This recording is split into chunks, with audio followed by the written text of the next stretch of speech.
My mind thinks it's real. My mind thinks it's real. And it feels oh so good. Yes, it feels oh so good. But it's only a dream.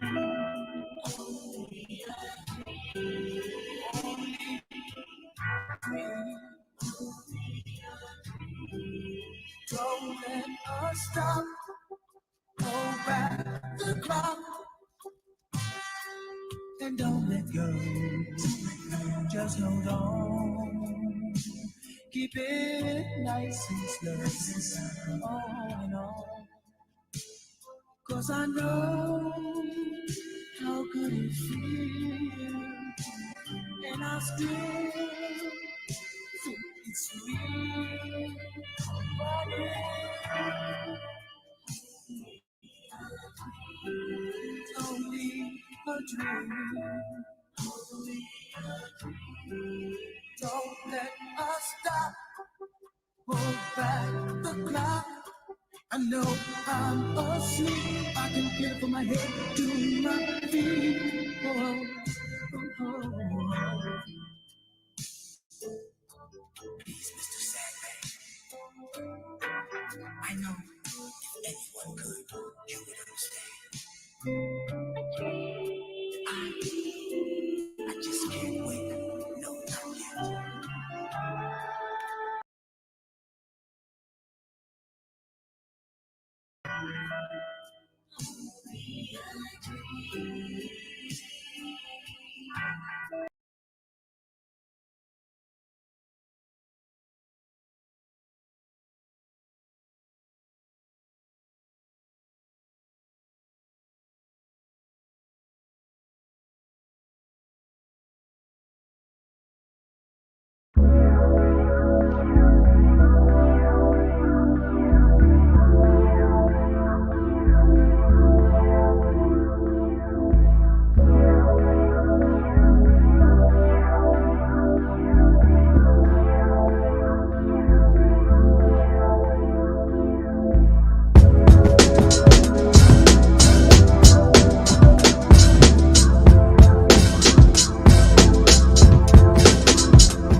subconscious mind is memory, three-dimensional images of life that you created on it. That when you look out at a person, which I was making the other day, you do not realize that you've never really seen anybody. What do I mean by that? You've never really seen me. What you've done is taken a picture of me by way of light that came into the iris, past the retina, to the optic nerve, and then turned nerve impulses to the brain. It stimulated memory senses for color, shape, form, and then like a laser light produced a three-dimensional image of me or a holographic picture that reflected outwards. You've never really seen me. You've never seen anybody. All you see is pictures of them in the mind. You know how the eyeball works, right? So anything that goes into the subconscious mind is stored there. Meditation will not rid you of all the evils that are there.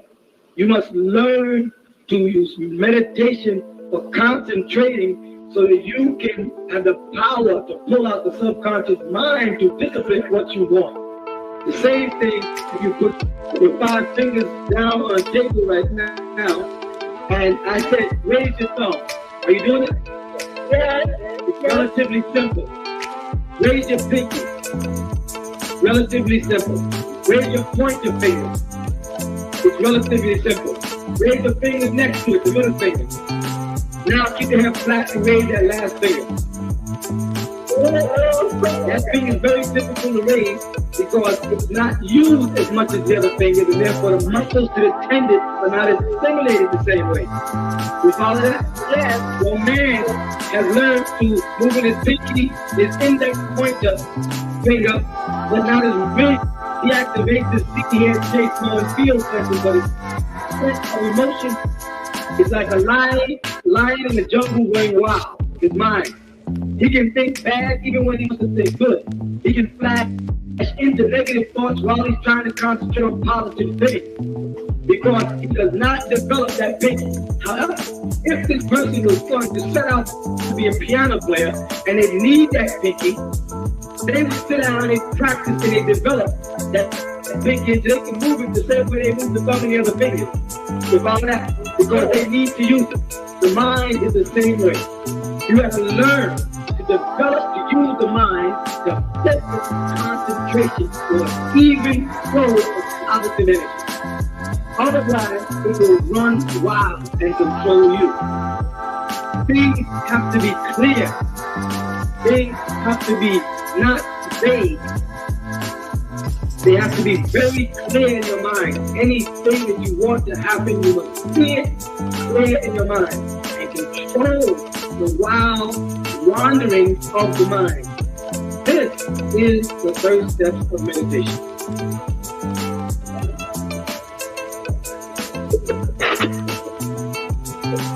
$7.51. $7.51.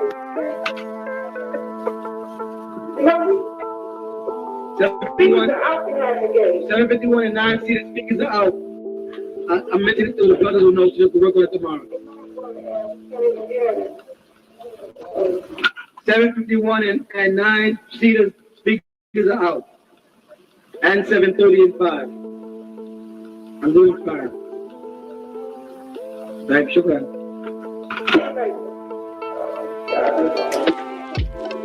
Good stuff. Assalamu alaikum. Alaikum salam. When you say meditate, you talk about a picture in your mind like that, like of a dream, man. No, I don't. What do you mean? I'm going to explain to you in detail so we'll know from henceforth, okay? Right. You know how laser beam works? Not really. I'll explain it. In order to produce a holographic image is a three-dimensional image that truly exists. A three-dimensional picture. We first need what's called a laser light. The laser light is pointed directly at what's called a beam splitter, which will split the beam. One side of the light goes straight towards the object we're going to focus on, and the other beam that is split shoots off and reflects off a mirror. Alright? And then from that memory is pointed at the same line on the other side of the object it was focused on, and meets it in midair before it hits the film plate it's going to be developed on. Right? And therewith create a three-dimensional image instead of a one-dimensional flat picture.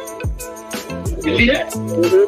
When you look at the brain and the way the eye works and the way the senses work, to get a holographic picture of the brain, we have to use impulses to our senses, and they are beamed to the brain, and they begin to merge with our interference intellect, and they also, like a laser, produces a holographic image. What do I mean?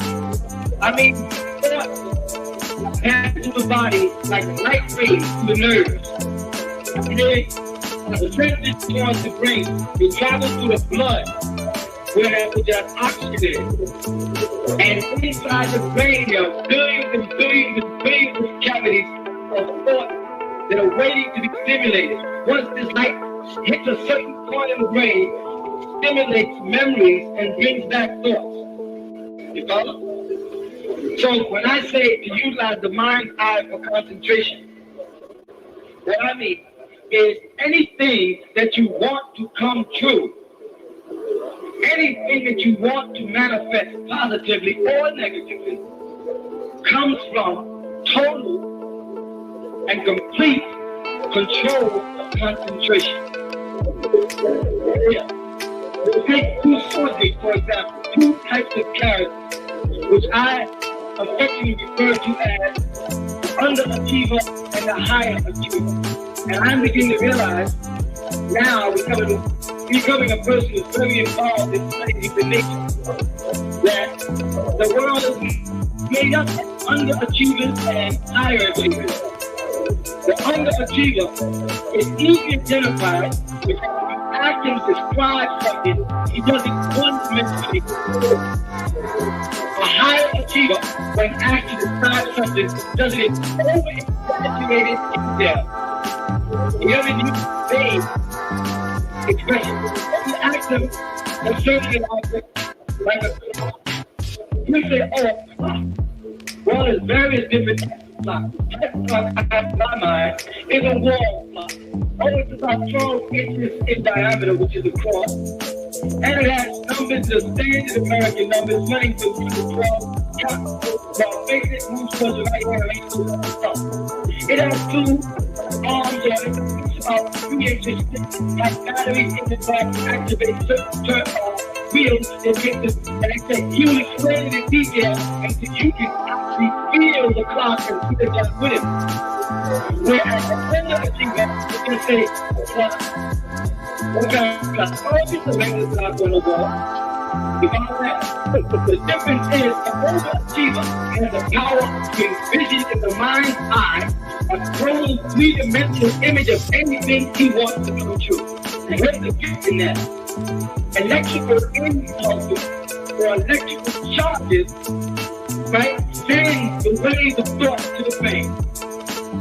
Now, you cannot name anything on the planet Earth that is not composed of atoms and molecules, or cells and organisms.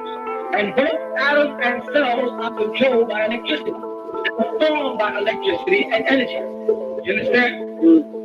Therefore, if you see anything, any picture of any object, the only thing you have of it in your mind is an electrical impulse image of it that's reflected back on the brain through light. You haven't seen the object. So therefore, anything that you think and put in full dimension is as real as anything that you're looking at. So if you see success and you can have a vivid, not a vague, but a very vivid, imaginable picture of what it should be like to be peaceful and happy, you see? And concentrate it and see it, hear it, taste it, smell it, and feel it.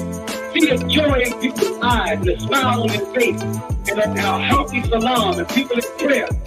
When I would speak to y'all about what I saw years ago as Jami Ansarullah today, people put it prophecy. It was the power of the divine mind, my ability to take these dreams and make them real. Because I felt it. I felt it. I saw the dome. I saw the crescent. I saw it when it bent and it tilted. I saw the sign fall. I saw the yard open. I saw the gates expand, the blocks change, the people move out. I saw their faces as they move. I felt the envy they had when we came in. I felt the expansion. I felt everything. I knew it wasn't going to in the mouth to start to fall out because they only served a certain part. I felt the whole thing. I saw this that I got the blades, the grass, the trees, the lake. I saw the house was standing there. Therefore, 10 years ago, how people would say, would laugh, one day we're going to have this. Why? Because I envisioned it in my eyes. And because Almighty Allah Ta'ala, who is the Creator, resides in my and your bosom, but He said He put Himself into us. Then the ability to create is also inside us. The ability to bring from nothing into existence something also resides inside us. So I knew that anything I thought positive about, and put in a three-dimensional image of color, the see, hear, taste, smell, and feel, will be reflected inside of my higher consciousness, which would be the presence of Allah Ta'ala in my bosom, and that it would come to pass. In other words, I believe in myself. I believe in my people. I believe in my people. And I believe in the Rabbi Alamin. When I put all of those senses together, anything I think will come to pass. And if I can get my people to believe in themselves, and to believe in their innovation, and to believe in our success, we will succeed not the one soul of one man's eye, but the multiple souls of the many eyes that look out at that one man many times. When they look at me and they say, he thought these things, but on thinking them, they think we know. If we think those things through him, what he makes clear, we see by his way, the way that he thought and made, we can feel and think that we can also make. So if there's one mom, because of one man, there's 100 moms because of 100 men with the same vision. But we have to learn to focus on the mind's eye, concentration. We have to become conscious of the reality of the divinity inside us. And don't divide. Don't be ashamed. Don't dirty it. Be conscious of the present. I don't have any one friend. I have friends, and all humanity is my friend. Anybody with one friend is afraid to face the rest of the world. You understand that? No. I have everybody as my friend, and I see success in the man's failure. Because in his failure there's success. Because from another man failing, you learn how not to fail. I don't hold grudges. I don't want to revenge anybody. All I want to do is see the dream of today manifest tomorrow by putting my mind aside to it. That's nothing, not a mind life. You have to have visual impulse that react on the nerves and they stimulate things that become electrical images in the mind that are just as real as everything in that mind. So if you believe it, it will come to that.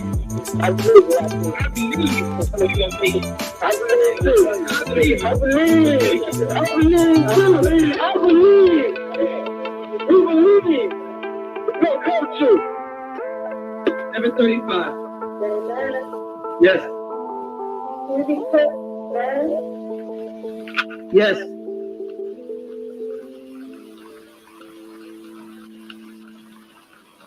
You have to talk loud. I don't know. I have to have that intercom so people can call in. And if I put the intercom open, I won't know who's calling in.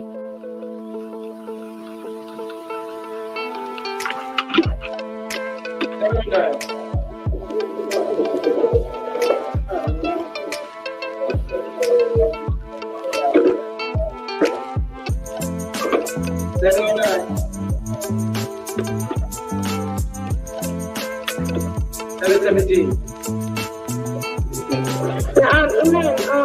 wanted to know, it was stated that the woman was able to live for 2 years. However, I was told that since I'm down as permanent, that I would have to stop nursing on the bed. Is this so, or is it possible that I'm not like every other day?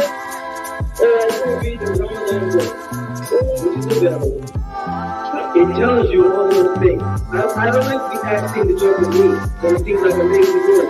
You know what I'm saying? I read the book, that way you have to read the whole book to find it. Then when you can add to it, you can say, based such and such in the rough enough book, he said so and so. Okay? Because I can't say anything other than what's in the book, because I read it. Good stuff. If you knew anything about our past lives, would that, be a pro or con? Would that affect how we progress now? Or is it let's say with well, you can do it this way as far as steps. Right? I live not the past, but for the future. Meaning, I love Abraham. And I want to make a mistake. I want to live by the same mistake he made.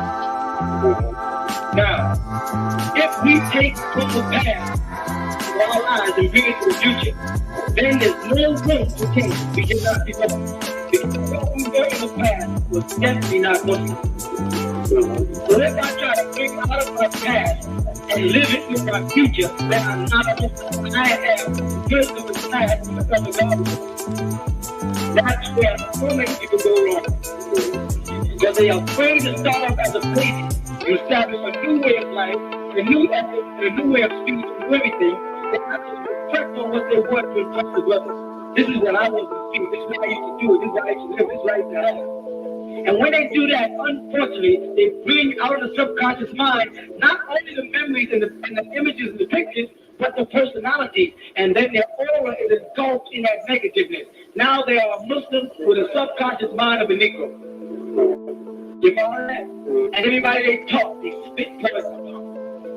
When they talk about their past and what they did, where they dance, who they dance with, how many parties they went to, how many parties they had, who they did, what school they went to, what university they attended, they spit poison on this person. Yeah, that's okay? No. As to what I really mean was, I'm talking about this. That's why I put them came into this. That's why I got something to review that. Okay, past lives do not influence this life. The past lives are the vehicles to take you to the next. Okay?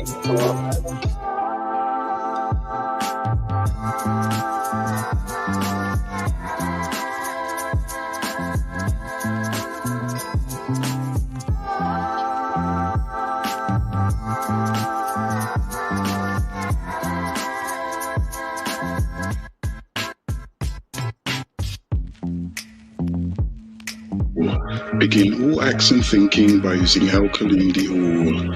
Tablet 26, the mind. 19 times 12 equals 228. Lo, O Nuwarpians, I am about to take you on a journey of overstanding. One of the best gifts that has been given to your species is that of the mind. The mind is neither visible nor tangible. It exists not in the physical body, as does the brain, but in the spiritual plane, or what's called the mental plane. Its magnitude cannot be measured, for it carries all feelings, ideas, and impressions from life, as well as the intuitive knowledge of what is to come. It is the mind that must be controlled and corralled in order to achieve that true peace of union. The mind acts justly to its desires, and it does not care about consequence. It thinks of some pleasant-looking or pleasant-tasting food, and then you must have some. When warned of the poisons it contains, the reaction is to disregard the warning, and you find some excuse, and you eat it anyway. However, the self, which is pure consciousness, it is beyond the mind, which is read from the mental.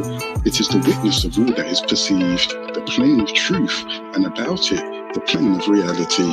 It neither acts or reacts, for the actions and reactions take place in the mind, which receives its info from the mental reservoir, appearing and arriving as thought waves to the mind. Thought, the most powerful force in the universe, initiates all action in the brain. Activity carried out on Nasut, the physical plane, in which he abode, is only a mirror of the inner workings of the mind. That which is assumed to be the reality, the physical environment in which each person lives, is only a projection of the mind. In truth, when the many mental modifications are resisted, one is no longer affected by the comings and goings of the world, and self shines forth in undisturbed purity. When the thought waves are still, the perceiver rests in his or her own true nature. The state of pure consciousness is achieved when the mind is no longer modified by the activities of thought waves. When the waves of the lake are still, one can see the bottom clearly. Likewise, when the thought waves of the mind subside, one's essential nature becomes evident. With the surrender of the ego, the individual becomes an instrument in the hands of El Elo, the Most High. He or she takes neither credit nor blame for his or her own actions, for El Elo does the action. The devotee thinks of nothing but El Elo, the Most High, and El Elo, the Most High, is his or her constant thought wave, and he feels every mental space. Control of the mind and annihilation of the ego are essential of all spiritual disciplines, including emotional ones.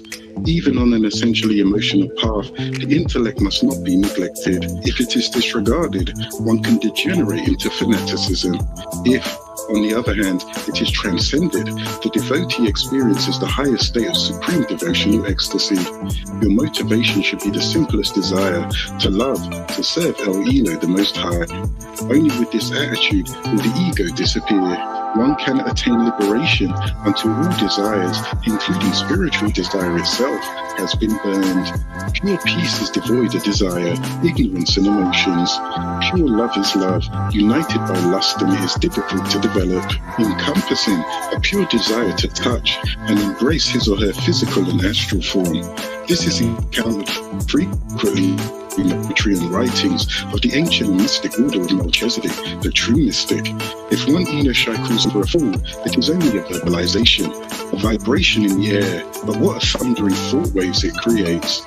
One simple unreal word wreaks havoc, throwing the physical and emotional bodies into chaos, destroying all happiness and peace.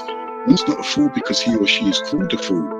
If a person were called a donkey, he or she would not grow long ears and a tail. Yet, it is not unusual for people to react in anger to such statements, and in the process, it actually gives validity to them. The mind attributes meaning to words, by which the delicate degree of difference of the words are perceived by any of the senses, or by the mind, giving them a false reality.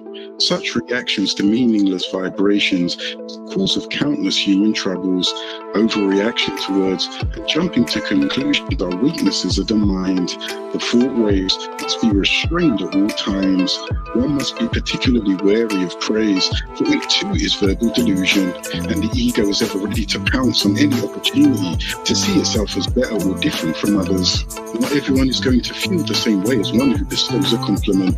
Inevitably, the pendulum swings in the other direction, and criticism will be heard sooner or later.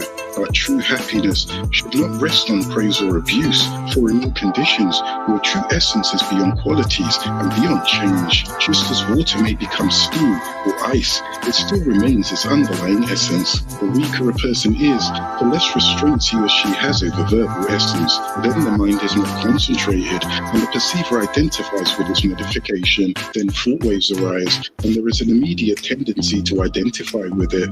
The thought wave spawns a host of others. The mind is a slave to its preoccupations, identifying with the same problem wherever it is. Again, the thought waves give rise to countless others, all in search of happiness. But in fact, it is only foolishness, for the very rising of the thoughts themselves destroys the peace that the mind craves. It is said there are 5 types of thought waves, when in actuality there is 7, some of which are painful and some of which are not. The 7 kinds of thought waves are right knowledge, erroneous overstanding, verbal delusion, sleep, Memory, correct perception and interference, competent testimony are proofs of correct knowledge. Right knowledge, that is knowledge based on facts, can be proven in 3 ways, but none of the proofs may contradict one another. Examine yourself the next time you are angry or miserable. Reason it out and note the modification of the mind. Gaining freedom from verbal delusion is essential for strengthening the mind. This is the wisdom. I am a student of a great teacher. Alright, put this in your heart. It is wisdom that I give you. I am the student of a great teacher. I walk with the teacher. I talk with the teacher. I learn from the teacher. And of course, I learn to love the teacher. Eventually, an enemy comes and kills the teacher, correct? And it transforms me from a student to a revengeful man, and I get a new attribute. I want revenge on the man or thing that killed my teacher. I set out on a journey throughout the world, seeking out the man who killed my teacher. I'm motivated by that purpose. I'm going to kill the man because they killed my teacher. That's why I'm doing it. I'm not a killer by nature. Why will you kill this man? Because they killed my teacher, and that is my reason. That's my sole reason. So after long hunts and travels and pursuits, I finally corner this man, and I look him straight in the eyes as I take out my sword. The man has terror in his eyes because he knows how close he is to death, and as I raise my sword, I get the satisfaction of being able to end this quest and relieve myself of this anger towards this man who killed my teacher. And that is the reason why I'm going to kill this man. That is the only reason. The man, in fright and terror, hocks and spits in my face. What do I do now? Should I walk away? If so, you say I pursued this man for 30 years and finally I've cornered him. The man who killed my teacher, he cut off my source of divinity or my connection with the divine, and I want to kill him for that purpose only, because he has interfered with my journey. What do I do when he hocks and spits in my face? What do you say? Thank you? Yes, you say thank you. What do you thank him for? Because you have another reason to kill him. If you kill him on behalf of yourself and not your teacher, you will be a killer and not an avenger. That's a thought. You have another reason to kill him. Something made you realize that it's stupid chasing him. To kill him just for spitting in your face. How did he make you realize that it's stupid? What do you do when this man hocks and spit in your face now? You've already got your sword out. You're ready to chop his head off because he killed your teacher and he cut off your source of divinity. Now he has the audacity to spit in your face. Do you kill him? Why would you kill him? Why wouldn't you walk away? I would walk away. Walking away would be right, but you don't know why you are right, and that makes it wrong. You are right. Just say I walk away. I took my sword and I put it away and I turned around and walked away. That's right. But you have to know why you're right, otherwise it's wrong. You don't understand. The reason why it's right is because my reason for pursuing this man all these years is because he killed my teacher, not because he spit in my face. I would have to leave this man and go back to where I started and regroup the reasoning, and now pursue him because he spat in my face. Otherwise, if I kill him, I become a killer for the wrong reasons. Thus, my justifications defeat themselves. The wisdom in all of this is once a holy Enoshite was insulted in front of their disciple by a non-believer who spat in their face several times. Not one muscle twitched, nor did his calm facial expression change, because he did not identify with his physical sheath.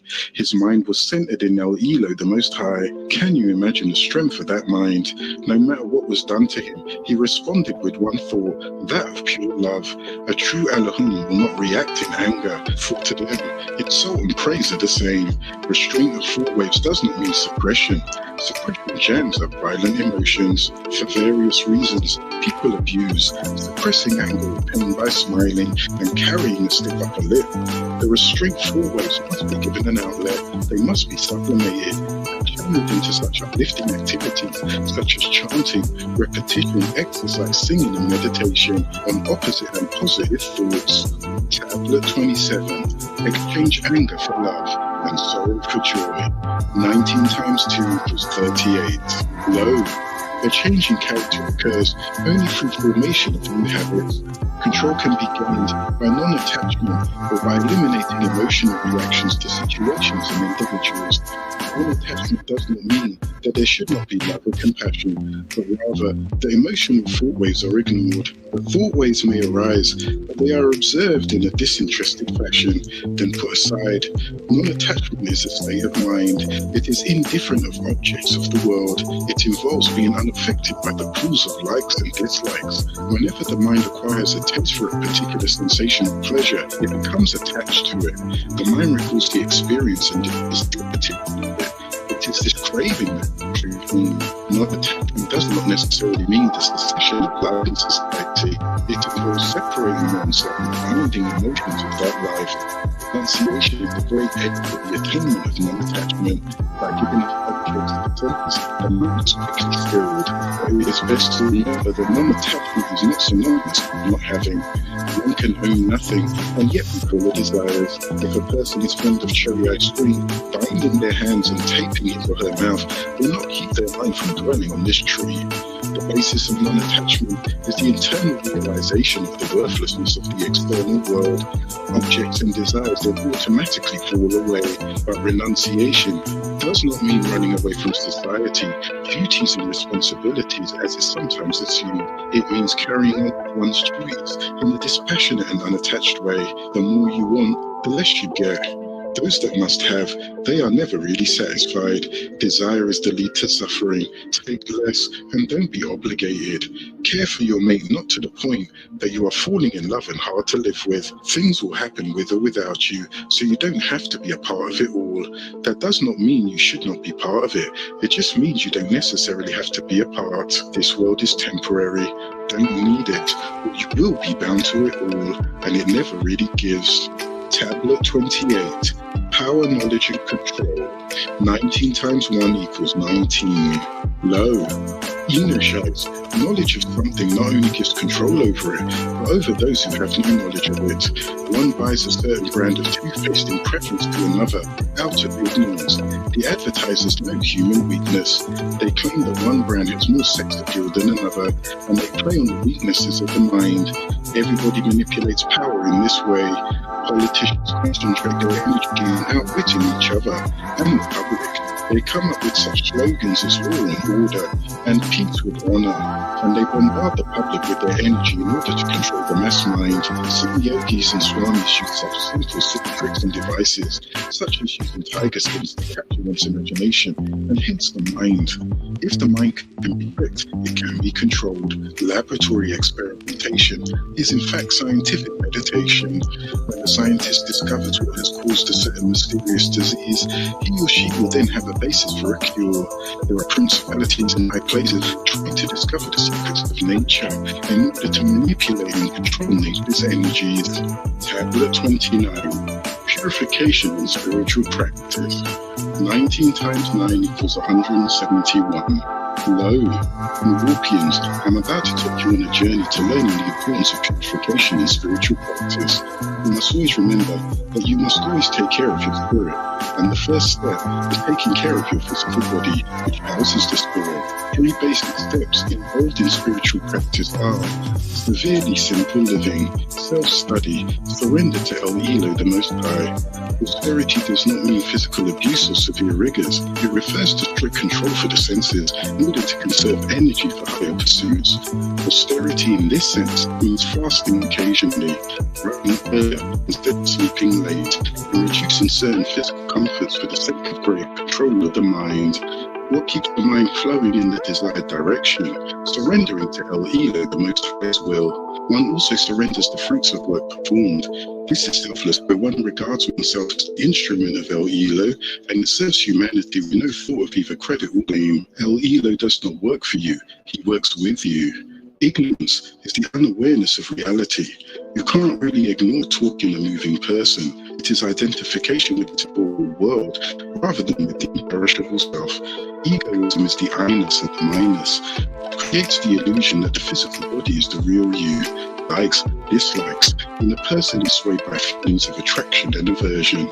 He or she is identifying with the material world, and he is setting himself and herself up for pain of loss and disappointment. Fear of death, or clinging to life is binding and stiffening. No one can say when death will come. Fear of death is useless generation, a waste of energy. It creates waves of pain, which is the only in the mind. Ignorance is the cause of the above-mentioned afflictions, which follow it, whether they be latent or weak, depressed or aggravated. The suffering which comes from egoism, attractions, repulsions, and fear of death, all stem from ignorance, regardless of the degree in which they manifest. As with all other obstacles, ignorance of the true nature of the self is the identification of the body and mind. When ignorance is replaced by enlightenment, all other causes of pain automatically disappears. When in a state of ignorance, if an inner shite mistakes what is mundane and what is supreme, he or she cannot differentiate between that which will bring him pain to the mind and body and that which will bring him mortality. Egoism is manifest, and the individual cannot distinguish themselves from their sense of mind. He or she sees themselves as separate from the rest of the inner shite, reacting to others with a sense of competition rather than cooperation. Attraction is that which dwells on pleasure. Most think of attraction as positive things, but when associated with objects of the material world, it never taken all pain, nothing invisible. Hence the constant fear of love and the lost self keeps those seeking pleasure in an unhappy state. This is why the spiritual person learns to cultivate a different worldly pleasure. Then, if he is not disappointed or unhappy, the result, ironically, is that by not seeking pleasure, they are always happy. Just as attraction brings pain, so does aversion. The mental attitude of change that negatively. It often makes a neutral situation appear as if it were one to be avoided. It is not possible to avoid all distasteful circumstances. When one dislikes, a person can be happy. He or she is ordinary pairs of opposites, rather than learning to be content in all situations and surrendering to our ego's plans of her growth. Fear of death is the continuous desire to live, which is rooted even in the minds of the wise. The fear of death is fear of the loss of identity, letting go of the ego, even when all else is given up. There is still clinging to life. When these various afflictions are a mild distraction to the aspirant, they can be merged back into their cause by substituting the opposite mental modifications. For example, if egotistical thoughts arise, they can be combated by focusing on the all, and you bring up part of a much greater love. If feelings of attraction or avoidance enter the mind, then contentment or acceptance can be substituted. The afflictions are overt, and there is a great distraction to the mind. They can be alleviated through regular meditation and prayer. The law of fate states that the very action brings about equal and opposite reaction. Whatever is done to others will return to the doer, and most people are continuously creating new fatal situations. This is due to ignorance and its accompanying afflictions. Before final emancipation, all debts of fate must be worked out, whether one decides to do so in the present life or in the form of hell, or on lower planes which are referred to as hell. Each must reap what he or she sows. Various life experiences are due to the situations of fate that has earned him or her by his or her thoughts, words, and deeds. They have pleasure or pain as their fruit, according to whether there is virtue or vice. Understanding this, the spiritual person strives to do only agreeable actions and to accept peacefully the ill that comes his or her way, so that his or her seeds of fleet are burned and no new ones are sown. Violence to others, whether in thought or word or deed, must be avoided. Non-injury means more than refraining from inflicting physical pain. Mental pain can be far more devastating. When one is established in complete harmlessness, even though animals will approach in peace, the function of truth is to maintain harmony through trust. It is better to be silent than to tell a truth that will cause pain or that springs from wrong motive. A truthful person has power, for what he or she says comes to pass, and his or her words become law. Cleanliness also extends to the mind. Only when the mind is purified of all things can it be a pure mirror for clear reflections. Laughter comes from stimulation, but a smile comes from inner peacefulness. Satisfied with itself, the mind needs nothing else for its contentment, which grows in proportion to the awareness of the inner self. The mind should not be affected by external objects. They may be possessed, but with detachment. Do not let them possess the mind. Austerity means curtailing the insatiable demands of the senses. Drink water instead of bad drinks. Practice silence instead of talking loud. Control greed. Counteract sleep by getting up early. When the mind learns that its demands for pleasure will not be met through the senses,